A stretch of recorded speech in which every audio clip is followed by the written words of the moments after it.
Pound Posse presents.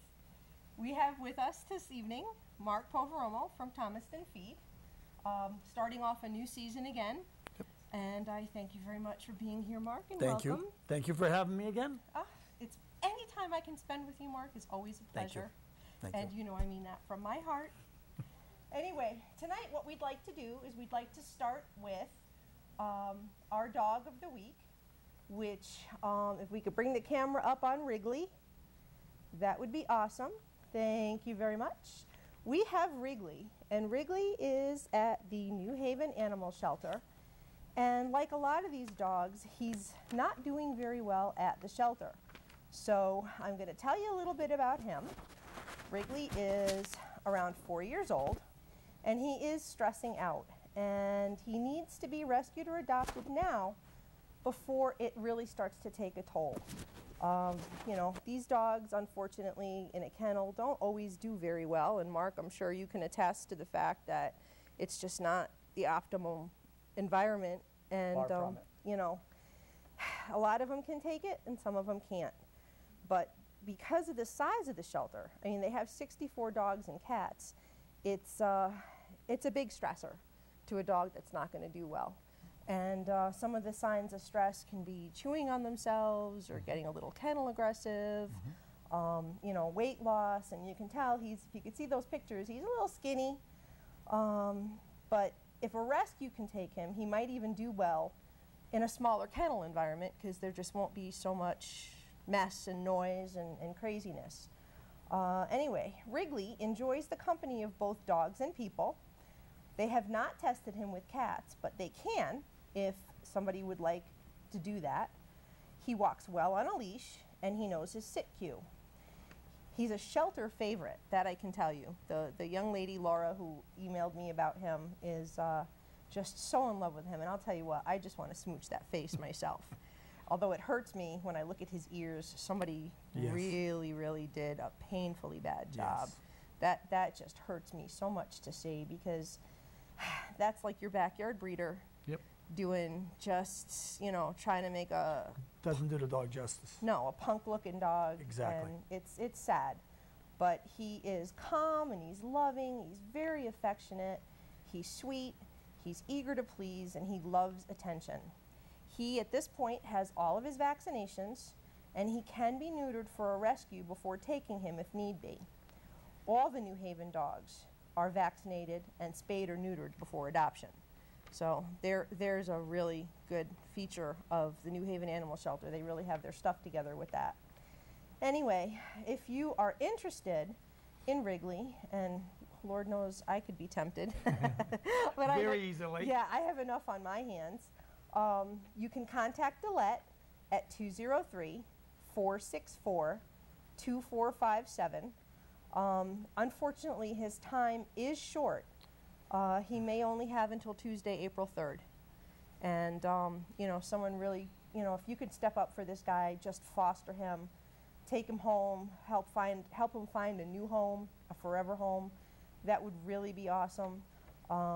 Transportation can be provided if the rescue is in Connecticut and wants to step up to save this sweet boy. You know, so many of these poor dogs, just they time out and they don't have a chance ever to know what it's like to be loved. I mean, who knows what his life was before, but he's an awful, awful good dog. Like I said, a shelter favorite, very affectionate and loving, and you know, there's no reason why we have to have another loss. I'm sure that he would make someone an awesome, awesome pet. You know, he doesn't have a problem with other dogs. I mean, he's so far ahead of the game.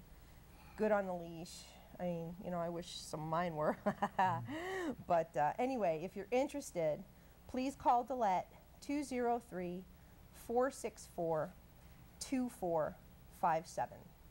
Alrighty, let's have the camera back. I thank you very much. We will take the glasses off because they are not attractive. Mark, you're here on kind of a milestone night for me. Not a very easy day. It was a year ago today I lost my Kelly. It was a year today. It was a year today. You know, of all things, you were so instrumental in making her final months what they were. And Kelly was my little rat terrier. She was 15 and a half when I lost her. Starting, I would say, April, she had started to have a lot of problems. You know, she had bleeding anal glands and, you know, certain different, probably a couple of different skin issues. And by July or so, they really hadn't cleared up. And I did some blood work, and you know how that came back. She was in kidney failure. Yeah. And I was told that I might have a couple weeks, I might have a month. And I just, you know, I could accept at her age the loss, Sure. but I just couldn't accept that short of a time frame. And she had been on antibiotics and prednisone. That was the standard veterinary Yeah. prescriptions for a situation like that. But I couldn't accept that either. So where did I go? To Mark. And Mark put her, you know, I preach the raw diet all the time. Yep. And Mark put her on raw. Mark put her on supplements. Yes. And we got from July to the end of March. And Almost another year. yeah, I mean, she'd been truly circling the drain when I came to you in tears. Yeah.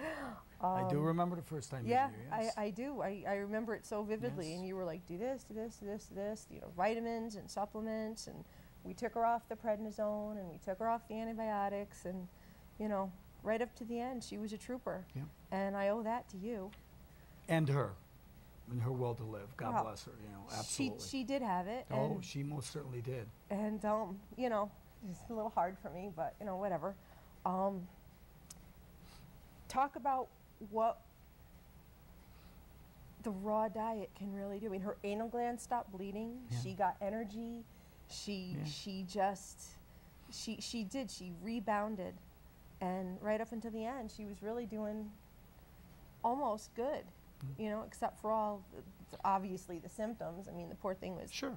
peeing while she was drinking water, and, you know, she was still having a hard time. It wasn't ever destined to be a cure. No. But as evil Not as at that age. no, Absolutely but not, as no. evil as like the prednisone and the antibiotics could be, so many things can be treated holistically. Yes. So, you know, talk Sure. a little bit about what the raw can do and some of the things that, you know, like even Angus. Right. Angus with yeah. colitis Right. and food allergies, and, you know, look at him, he's like an 80-pound Yeah. wonder now. He's a and tank. Yeah. he was almost put down twice in his life Yep. before Sarah and Mark ever took him in. Hi, Sarah. Hi, Mark.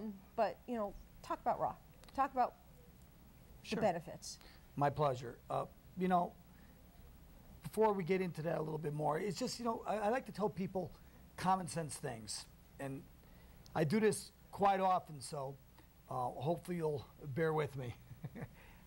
When we start talking about raw, a lot of people don't understand the entire concept. And they think, you know, it's a lot more work than it really actually is. A lot of people think with raw, and I'm sure you know that deal, is that you have to add supplements, you have to do this, you have to do that. And the key word there is have to, and you don't. You don't You have really- to. no, You know, you don't. Kelly had the supplements because she had issues. Right. Well, once again, we address every dog based upon the issues, if they are present, that dog exhibits, pure and simple.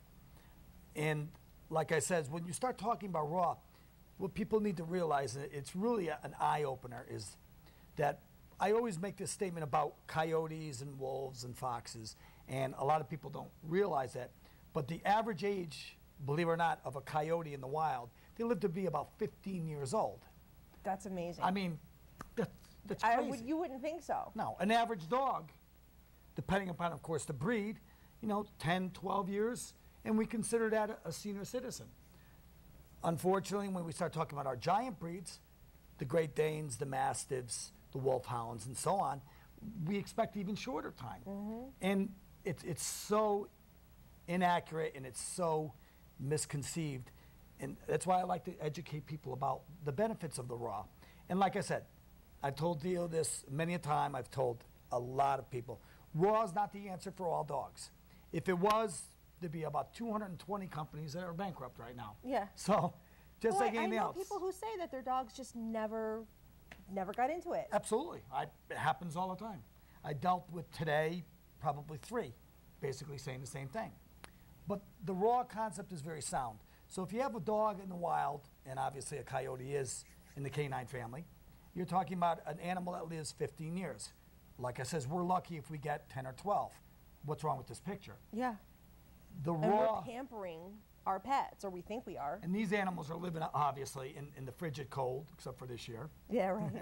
You know, I'll take it. Right, yeah, absolutely. So a lot of people. A lot of the heat, of course, moisture, humidity, and everything else, and they're still living 15 years? Come on. There's got to be a reason. And obviously the reason is that these animals eat raw. Yes, hunted raw, that goes without saying, but that's why you look for raw food companies that like to mimic that prey diet, pure and simple. And a lot of them that are out there classify their diets as what we call the alpha diet. The concept behind that is, in the pack, of course, the alpha male or the alpha female will be fed first.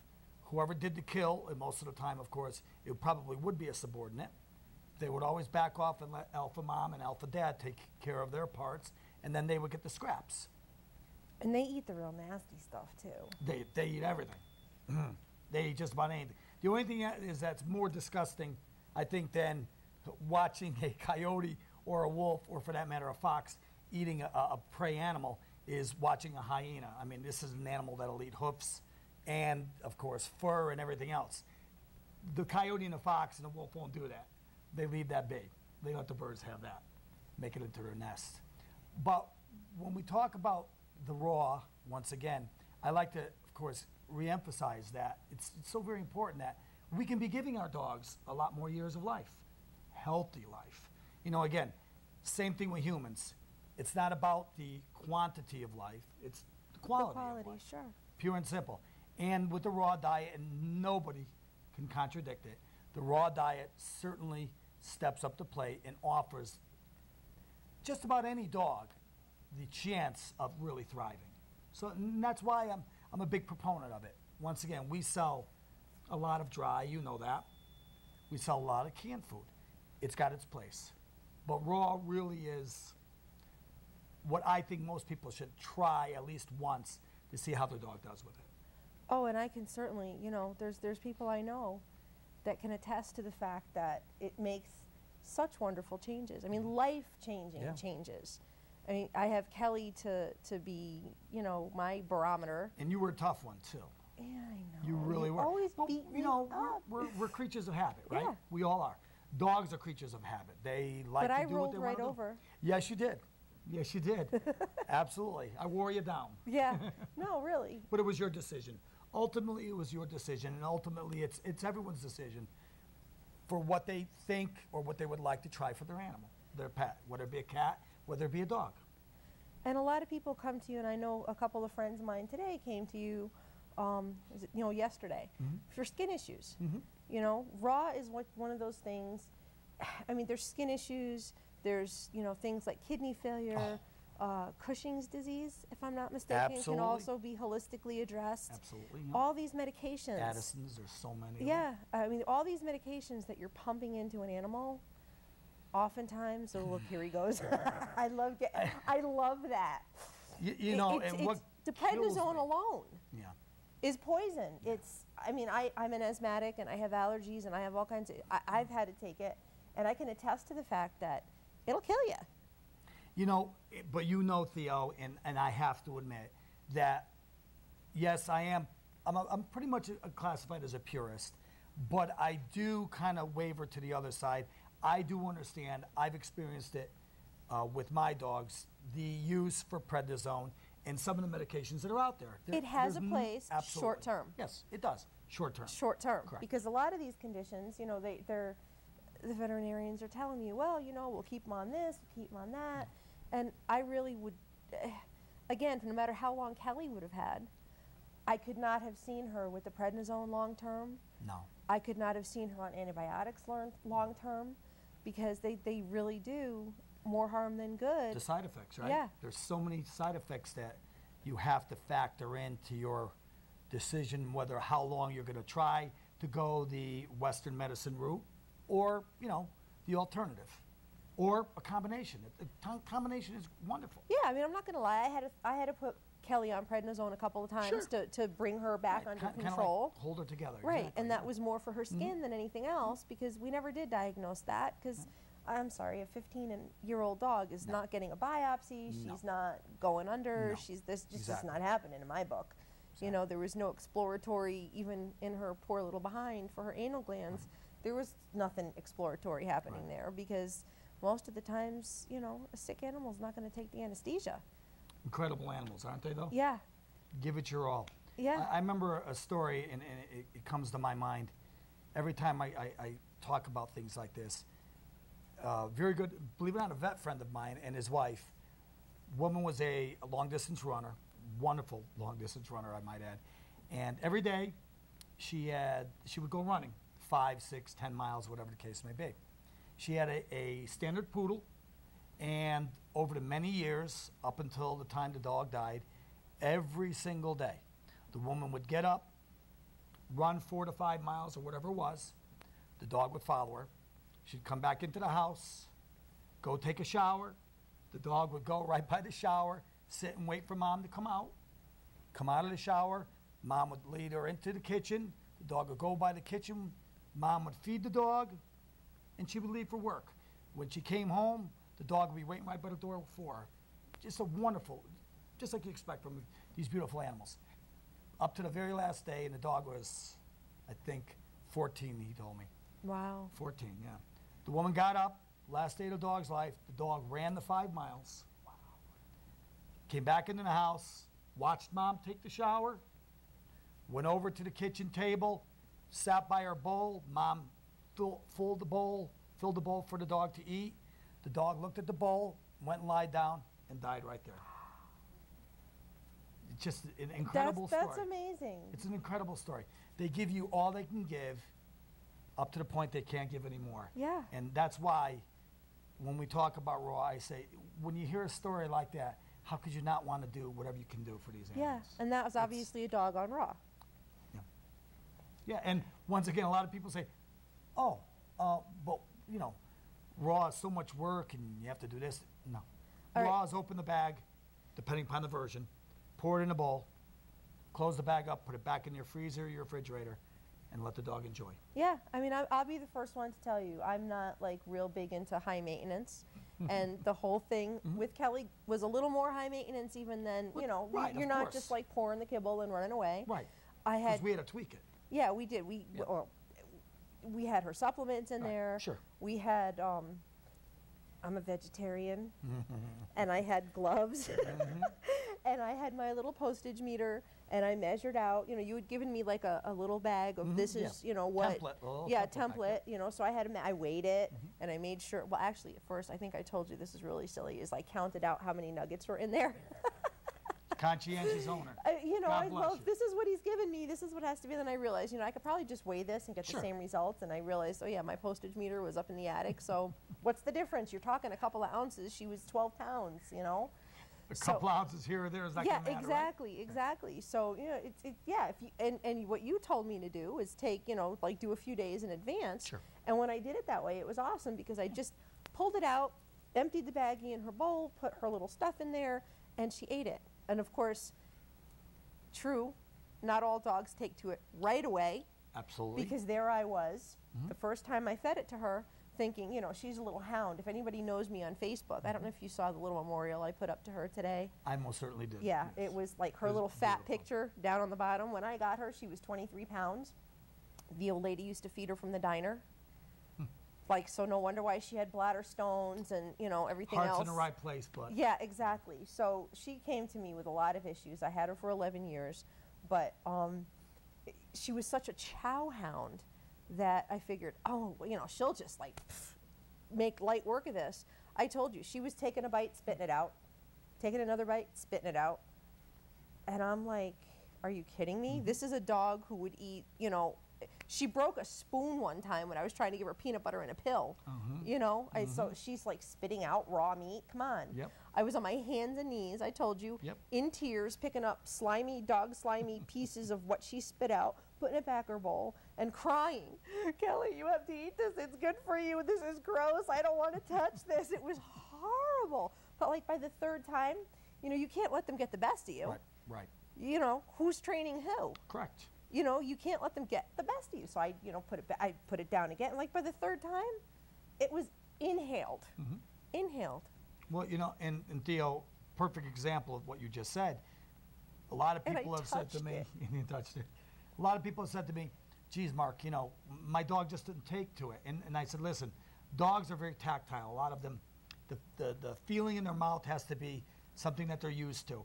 Obviously, when you give raw, most of the people obviously will give out of the refrigerator or even out of the freezer.